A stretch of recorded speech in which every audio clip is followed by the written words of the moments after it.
First वाला question है, integration कर दो साहब sin 2x का। इन सबका इंटीग्रेशन करना है, पढ़ने की जरूरत ही नहीं है, क्वेश्चन को फिक्स है, सबका इंटीग्रेशन ही करना है। 22 तक के सारे क्वेश्चन में इंटीग्रेशन ही करना है, दिमाग है मतलब। और हाँ भाई, sin 2x का, sin x का इंटीग्रेशन याद है किसी को? सिंपल sin x का इंटीग्रेशन याद है किसी को? sin x का होता है minus cos x plus c, ये sin x का इंटीग्रेशन होता है। तो sin 2x का क्या हो जाएगा? माइनस cos 2x हो जाएगा प्लस c, लेकिन डिवाइड में x का गुणांक भी लिया जाता है। x का गुणांक क्या है? 2, वो डिवाइड में ले लिया हमने। जो भी x का गुणांक है वो डिवाइड में आएगा, या फिर इसको ऐसे समझ लो कि जो भी यहां लिखा हुआ है उसका डिफरेंशिएशन डिवाइड में आएगा। डिफरेंशिएशन डिवाइड में डाल दो या x का गुणांक डिवाइड में डाल दो, एक ही बात है, कोई फर्क नहीं है इनमें।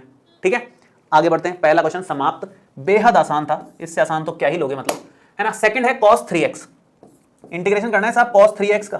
क्या आएगा आंसर जरा बताएं? cos 3x का इंटीग्रेशन, उसके लिए आपको cos x का इंटीग्रेशन पता होना चाहिए। cos x का होता है सिंपल sin x प्लस में c। आप कंफ्यूज हो जाओ तो ऐसे चेक किया करो कि भैया इसका डिफरेंशियल क्या है? cos, मतलब ठीक है।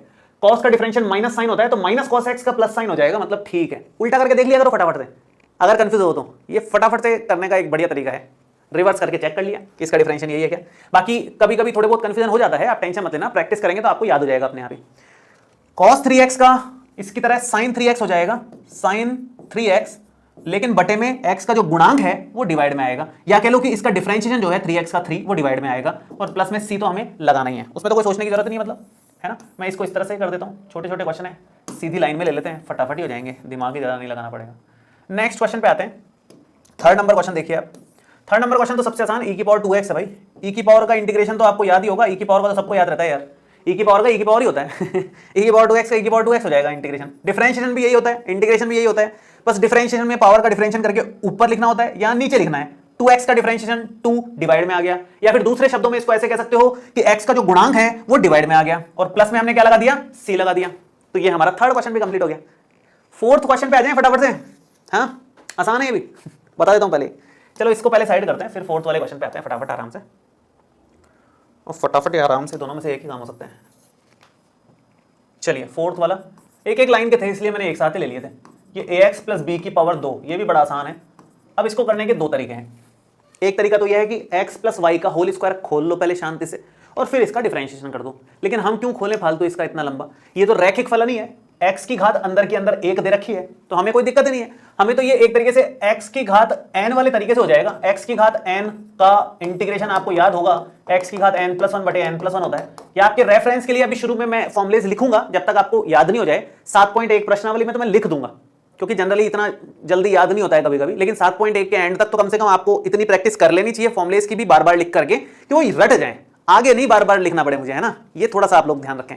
चलो फिलहाल x की घात 2 है, x की घात n की तरह हम इसको सॉल्व कर लेते हैं। तो ये बन जाएगा ax प्लस बी की power n plus 1 upon n plus 1, और प्लस में क्या है? c। लेकिन अभी भी काम खत्म नहीं हुआ, अभी भी काम खत्म नहीं हुआ है। डिवाइड में x का गुणांक भी आएगा, डिवाइड में x का गुणांक भी आएगा, ये ध्यान देने की बात थी। जैसे यहाँ x का गुणांक 2 डिवाइड में है, यहाँ 3 डिवाइड में है, यहाँ 2 डिवाइड में है, तो यहाँ a डिवाइड में आ जाएगा। दिक्कत क्या है? डिवाइड यही तो है, हो गया काम। तो क्या आएगा फाइनल आंसर? एक को आप इधर लिखो या इधर लिखो, उससे कोई फर्क नहीं पड़ता, आएगा डिवाइड में, बस मुद्दे की बात ये है। तो फाइनल आंसर बनेगा ax प्लस बी की होल पावर 3 अपॉन में 3a प्लस में c। फाइनल आंसर आ गया, काम खत्म। इसके बाद में 2-3 लाइनों के क्वेश्चन हैं, ज्यादा दिमाग लगाना ही नहीं है अपने को। पांचवें प्रश्न पे आते हैं। पांचवा प्रश्न देख लो फटाफट से। पांचवा है, इंटीग्रेशन करना है sin 2x माइनस में 4 इंटू ई की पावर में 3x का इंटीग्रेशन। ठीक है, तो ये बन जाएगा अपना, देखो sin 2x dx अलग कर लिया हमने, sin 2x का अलग से इंटीग्रेशन होएगा, माइनस में 4 तो कांस्टेंट है, इसको तो बाहर ही ले लो, कांस्टेंट को तो बाहर ले लो, इंटीग्रेशन भी नहीं करना होता है, डिफरेंशिएशन भी नहीं करना होता है कांस्टेंट का, तो वो तो बाहर ले लिया हमने।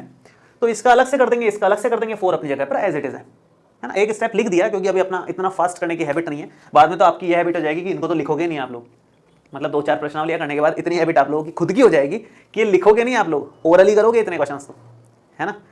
तो sin 2x का अभी थोड़ी देर पहले देखा ही था अपन ने, sin 2x का तो पूरा देखा यार। sin का होता है माइनस कॉस, तो माइनस का cos 2x हो गया, और डिवाइड में 2 लगाना ही लगाना है, उसमें क्या बात है। कोफिशिएंट डिवाइड में जाएगा, गुणांक x का डिवाइड में आएगा, और माइनस का 4 अपनी जगह पर है। e की पावर 3x का क्या डिफरेंशिएशन आएगा? e की पावर x का e की पावर x होता है, वो भी निकाला है। 2x का निकाला है तो 3x का भी वैसे हो जाएगा। e की पावर 3x का e की पावर 3x डिवाइड में कोफिशिएंट मतलब गुणांक डिवाइड में 3 आ गया, प्लस में हमारा सी आ गया, फाइनल आंसर हो गया।